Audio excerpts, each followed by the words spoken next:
Hey, I want to make sure that that's working. I had to hit the button. I want to make sure we're recording because I don't want to do this twice. I want to do this once. How y'all doing? It's Friday. It's Friday, people. Y'all know what that means. Hola, amigos. Beer and Bud Fridays. So get the beer off the ice and stuff that bowl up, spark it up, take a big old deep toke, and I'm gonna open this beer. And here's to you. We'll have a good weekend, I hope, for all of us.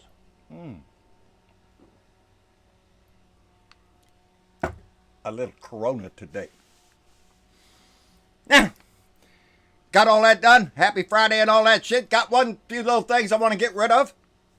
First off, I want to give a shout out to Monica and Christina and Christina's friend Ernest. I've missed this several times. I want to give a shout out to them because they work down at my local Stripe store down on Northwest Boulevard. I shop there often when I need little things. And they watch the show, and I'm so appreciative. They're some of our local Blue Dots, and I don't want to miss giving a shout out to them. Well, I went to the post office today, and I got a piece of mail. I got a letter from Jimmy Gifforwatt in Brooklyn, New York. And I was proud to get it. He says, "Dear little blue dot in Texas." Baby, that's me. I'm just a little blue dot down here, baby. I'm surprised anybody even ever heard of me, but I'm proud you did. Anyway, he says he's been watching me for a few months. And he wrote to me. And this is Jimmy. He says, "I am an African-American male, and I didn't know that there were conscientious, fair-minded white males left in America since Donald Trump ascended into the presidency. Your voice is so reassuring to so many of us who were losing hope. Thank you so much for being the voice of those who don't have the megaphone to speak out against this injustice." He also said he likes Fridays because he likes to have a good cheers to America. So here you go, Jimmy. Cheers to you, buddy. And I appreciate that letter. I got a letter like that probably a year ago. And I'm going to say the same thing now that I said then. I am so proud to get that letter, but I'm so heartbroken of what he said. Jimmy didn't know that there were conscientious white folk out here that aren't racist assholes, especially ones that look like me, baby. You can't judge a book, is the old thing they say. And I so admire getting those letters. And at the same time, it bothers me that people think I'm an abnormality, that it's not normal that a white person would stand up for the rights of all of us. But we got to figure that's what the founders meant when they wrote the documents that we so cherish. We the people. That's all of us, baby. Equal justice. That's all of us, baby. Everything. Doesn't matter. It doesn't say in there that we got to do this or that with this group of people or that group of people. No. Certain inalienable rights afforded to all of us. And I got that letter in the post office today. I'm going to get off my thoughts here for a second if I don't get back on it. On my way to the post office, which is about, 15 to 18 miles away from here. Right after listening to President Obama speak this morning up in Illinois. And, oh man, I had it all laid out here. I had it all up in my mind after listening to several days. Donnie up in Montana giving his little pep rally to all the, I don't know who they are up there and it's still going to see this idiot. With the turmoil that's coming out, somebody still goes and supports his ass. They had to pull some people out behind him. Weren't doing right. And weren't clapping enough, I guess, or were making funny faces or something. And I had all that laid out, "Are you shitting me" moments. And then I listened to President Obama this morning.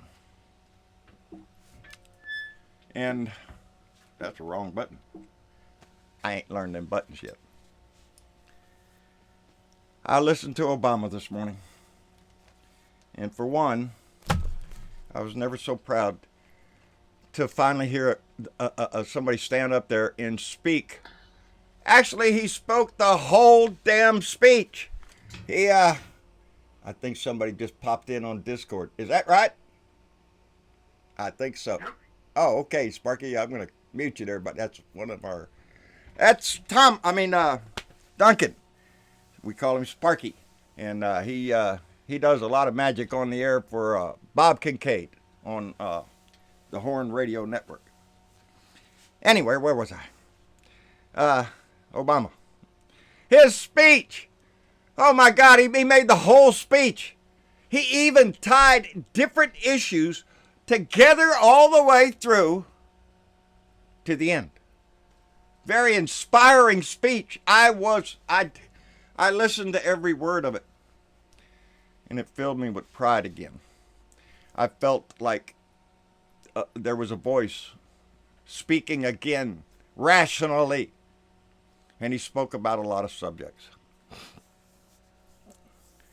He called it, this movement, the Great Awakening. That's us! That's us, people. He's talking about us, the Great Awakening, the resistance movement, whatever you want to call it. That's us, baby. Those are us, our voices rising up, our people standing in the street to make our voices heard, because what we see is not normal. So yeah, we're the awakening, baby. I think that's been used before, but we'll take it, baby. A movement of citizens.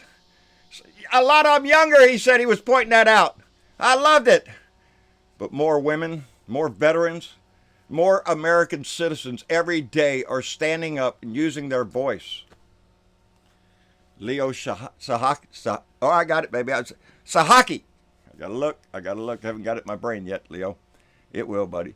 But Joe Riddle, Richard Anderson's the newest one that I've seen open his mouth and start speaking. It's American citizens. It's us, baby. That's who this movement is. It's the wealthy and the stars rising up, but it's more than that. It's me, Jason. Whoever would have thought that shit? Not me, baby. Oh, but he's talking about the situation that's in the White House right now, with the op-ed coming out and everything, and there's people in the White House trying to minimize the damage that this man does to our house. But he said that's not the way it needs to be. It needs to be out in the open, because he believes, like I believe, that this is a moment in history. This is not just any election that we're facing. This is a moral compass for our country. He didn't say that. That's stuff I'm saying. That we need people running. I got emotional this morning with him. I didn't mean boo-hooing. I just meant I got goosebumps. I got emotionally involved in what he was saying, because he was speaking to the honor of our country and how it's your responsibility and my responsibility. We're the ones that's going to make the difference. We have to get out and vote. We have to motivate others to get out and vote. It's the dissent. Dissent is what rescues a democracy from dying a slow death behind closed doors. Thank you, Kay. A call to action. Our vote will not fix all, but it is a start. That's what he was saying. That we are the antidote to this disease that is infested the house, that has infested our nation. Racism, bigotry, hatred coming out all over since this man has been in. And that's not America. That's not the America that we always have strived to be. This is a backward step with this man in our house. And he's making a plea, I swear, for us. He said, you know, there's that rule that ex-presidents don't speak of the person in office poorly. But he said this is an unusual time, that he's got to open his voice, and I am so glad he did. I am so glad he did.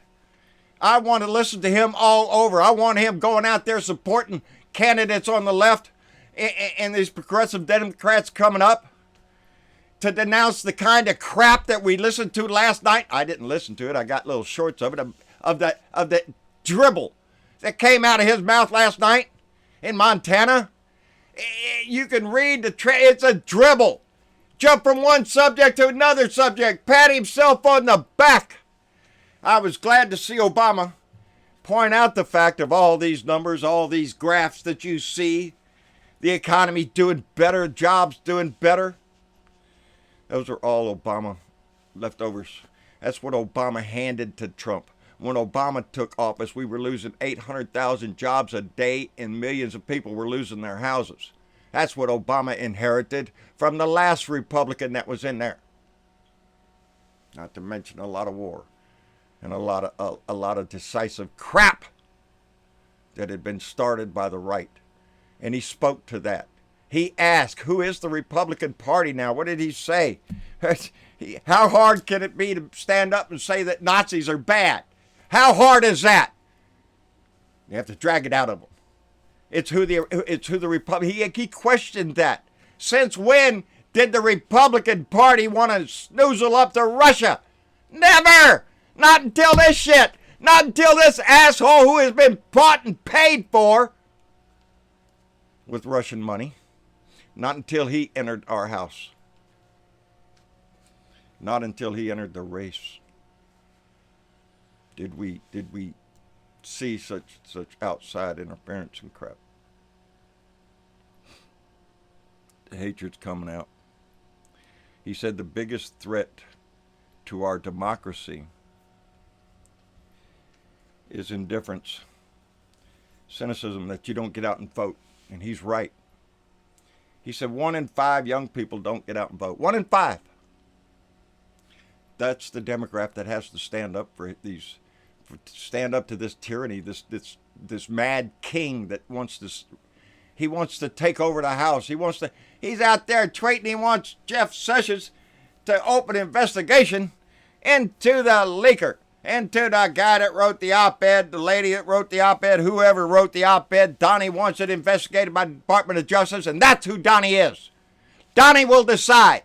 Just like he said the other day, oh, look at Jeff Sessions. He's over there prosecuting 2 Republicans right here before the midterms. He's against us. Well, thanks a lot, Jeff. Demeaning his attorney general. And now trying to direct him go over there and investigate the New York Times. He wants to shut them down. He wants to shut them down. That's the game plan. That was the game plan of people like Vladimir Putin, of Adolf Hitler, of Kim Jong-un and his daddy and his daddy. It's to control the news. Make the enemy believe it's the enemy of the people. It's the enemy of the people. Those people over there that are telling you shit, they're the enemy of the people. Don't listen to them. And that's what he's out there spreading all the time. If it wasn't for me, CNN wouldn't exist. The New York Times would just go back. Are you that into yourself that these institutions, these operations that have been around forever are going to crumble and fall if Donnie isn't in there? He said it the other day. America would fail apart. He said it again today. Up in North Dakota, I think he is, or this morning. That if a Democrat had won, all these numbers would have been terrible. The stock market would have crashed. We'd all be sitting on the corner selling apples with pencils and shit like that. That's the way he makes it sound. Obama pointed out that the Republicans have latched on, and I've seen this down here. I'm all off my notes. I've seen this down here because old Ted Cruz, sniveling used car salesman. Who's that murderer? My son always reminds me. He's the living image of a mass murderer. He's been running all sorts of ads down here. I'm seeing them every time I turn around. How evil Beto O'Rourke is. Evil. He wants him MS-13 to come over and rape your family. Kill everybody. That's what he wants. And he's all against your Second Amendment. He's going to come take your guns away.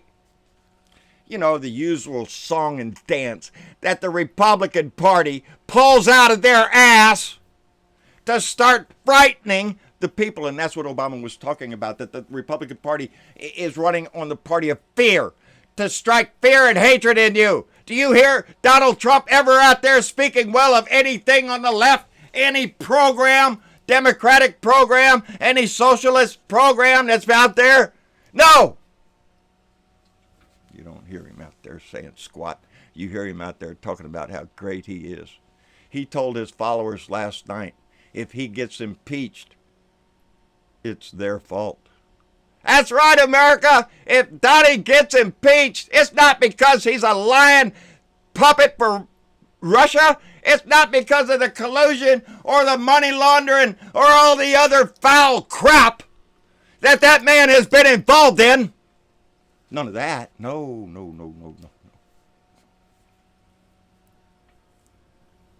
It's going to be because of the evil press.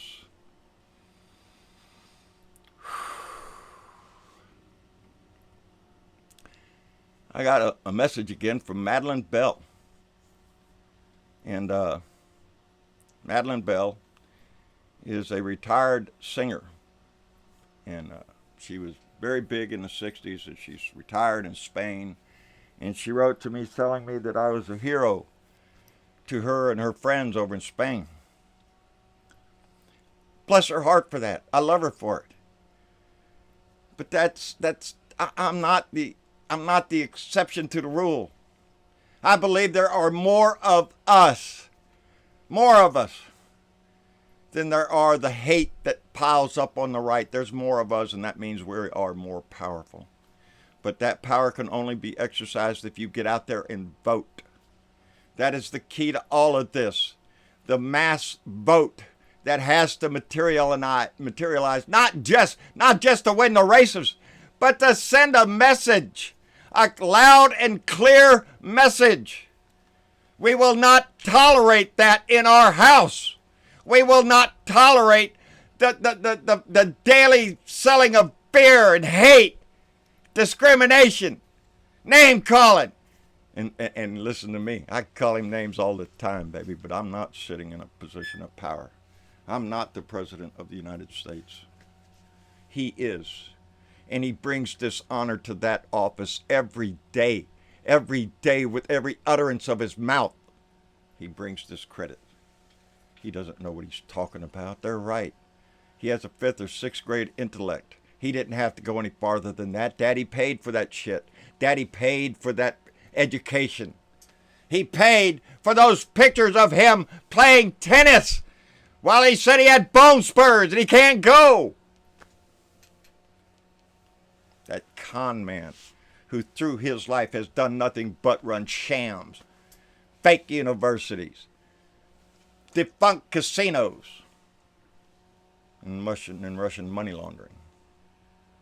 That's who he is. And he is desperate to hold on to power. So now we have people working within the White House, within the administration, trying to put the reins on his insanity, on his decrepit little mind that has nothing but a whole list of grudges that he wants to get back at people. He has a name for them, every one of them. You bet your ass he does. If he don't, he'll make one up in a heartbeat, baby. It doesn't matter.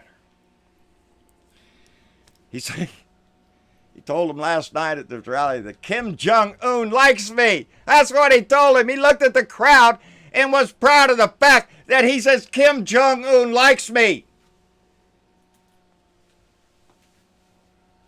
I'm sure Vladimir Putin likes him too. Dictators, evil people like that want to rule with a hardened thumb, smack you down when you do something wrong, speak out, throw you in jail. Those are his idols. Those are the ones that he is so proud when they speak well of him. Guess what, Donnie? We're not speaking well of you out here in America. We're the people that count. Your ass is just in there momentarily, buddy. And I hope we get your ass out quick.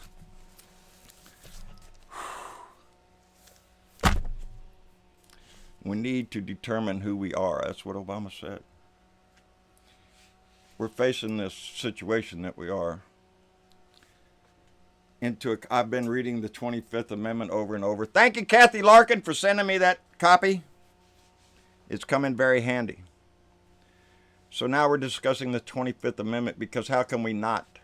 There are people coming out and saying he is unfit for office, shooting red flags and flares up in the air. He's amoral. He's ignorant. He's petty. He makes decisions on a whim.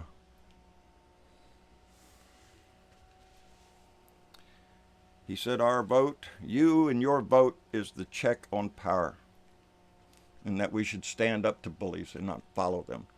Yeah, isn't that what we used to tell our kids? Don't listen to a blabbering bully. Stand up to him. Knock him on his butt if you have to. Well, that's what we got to do with Donnie the Dick. Knock him on his butt. I'm so ashamed every time somebody shows up for one of his rallies. Are you shitting me? Have you watched the news? Turn it off of Fox. Because that's where the hatred starts. Over there on Fox Spew's bullshit mountain. Alex Jones, who just got his ass thrown off Twitter now. Seen a little clip of him up there trying to jump on Marco Rubio's butt because he's screaming for his attention like a he's from Texas. I just want to slap him. He's an embarrassment. But the president listens to him, baby. That's who. From Rush Limbaugh, all them people over on the side that did the whole term of President Obama, who sowed those seeds of hatred and discrimination. Was he born in America? I don't think so. Check that birth certificate. All that bullshit racist crap that swelled up over there from Sean Hannity. Are you shitting me? He's tied up financially in this shit too. He's got a cracker in there. You bet your ass. He needs to make a little money, for his retirement.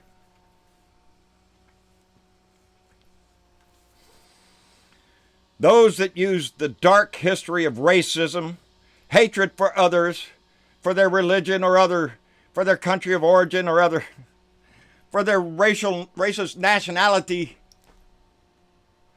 That's the hate President Obama was speaking of. He said if you're willing to fight for it, things will get better. And he said better is always worth fighting for. I want something better than this disgusting turd up there. Yes, I get very emotional. I call him names. I get frustrated. I've been almost 2 years doing this. I'm not going to stop. How can I? How could I stop and let my kids see me stop? I'm not going to stop, baby. I'm going to keep pushing this forward. When we impeach him, when we see charges filed against him, when he's removed from our office, when we see the Republicans and those in the Senate and then the House who stand up and who sit idly by and watch this shit happen every day and say nothing. President Obama spoke to those people too. Those that do nothing. Isn't that what they say? Bad things happen when good men do nothing. Doing nothing is a choice. Every day they sit up there in that Congress and do nothing. It is a choice. Staying home from voting is a choice. It's one we all make, baby. Nobody likes to get to jury summons. Nobody wants that. But do you want to be judged by a jury of your peers? Or just some guy with a political hack who looks over there at your political rec to see what you're doing there? Got one issue. And if you don't believe in his issue, well, he'll throw your ass in jail or whatever else rule against you. This is our country. Yeah, Jimmy, I'm going to stand up for you, buddy. Because I know in my heart you're going to stand up with me. And that's what it takes. There should be no surprise that a white man would stand up for the honor of a black man. That is what we're supposed to do. Isn't that what your religions teach you? Pick one. It's in there. They all preach it. So how do we end up like this? We're a religious nation, they say. We're a Christian nation, then act like it. Act like it. Don't make somebody surprised that they support every American regardless of who they are.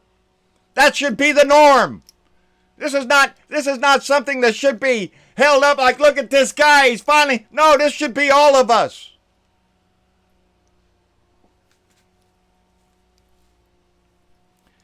History has shown us the power of fear. That's what Obama said.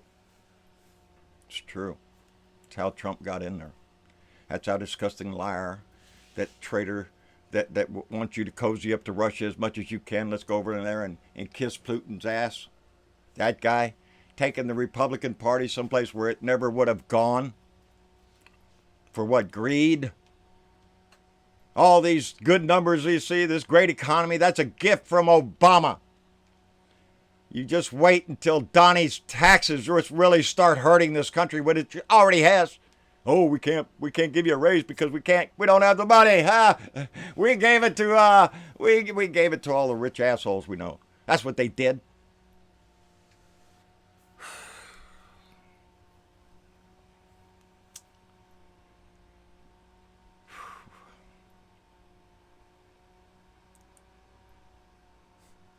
I was so proud listening to him.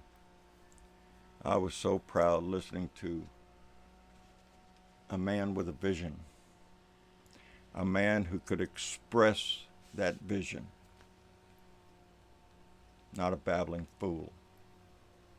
Not one that has to pat himself on the back. He brought up crooked Hillary again last. Are you shitting me? He's a tiny, petty, disgusting little man who can only thrive and live off the fear and hatred of others. And that fear and hatred, we cannot let that spread amongst our country, our nation. We've seen it before. We don't want it. We've tasted it before. I don't want that foul taste in my mouth. And it ups to every one of us. You, me, your buddy, your friend, your co-workers, the people down the street, the people up the street. It's up to all of us. Red and yellow, black and white, baby. Men, women, transgenders, gays. All of us! Those labels that they put should not strike fear into anybody. Why would it? Why would that scare you?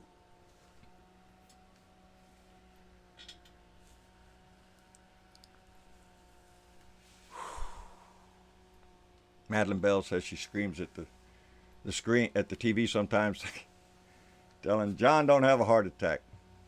Baby, I'm not. It's not a heart attack. It's a heartbreaking, and it's breaking for a nation that is in so much turmoil, and has a decision to make. And I'm hoping beyond hope that it makes the right decision, that it stands tall, the way it should, for all of us. Like our papers say, we the people, baby. That's all of us. So if you have a chance, I'm sure it's on YouTube, go by there, pull up Obama's speech. It's well worth the time it takes to listen to it. If it doesn't inspire you, baby, you need to light the fires in that oven, because it's cold. And we can't be complacent. We can't sit by and watch this. We cannot be silent. So yeah, Leo, Richard, Joe, all of us, raise your voice. Raise your voice. But use your vote. Use your vote. It is the most powerful weapon that we have against the kind of shit that we see daily coming out of this house. I don't know how long I've been talking. I know it's been a while, because I want to sip a beer.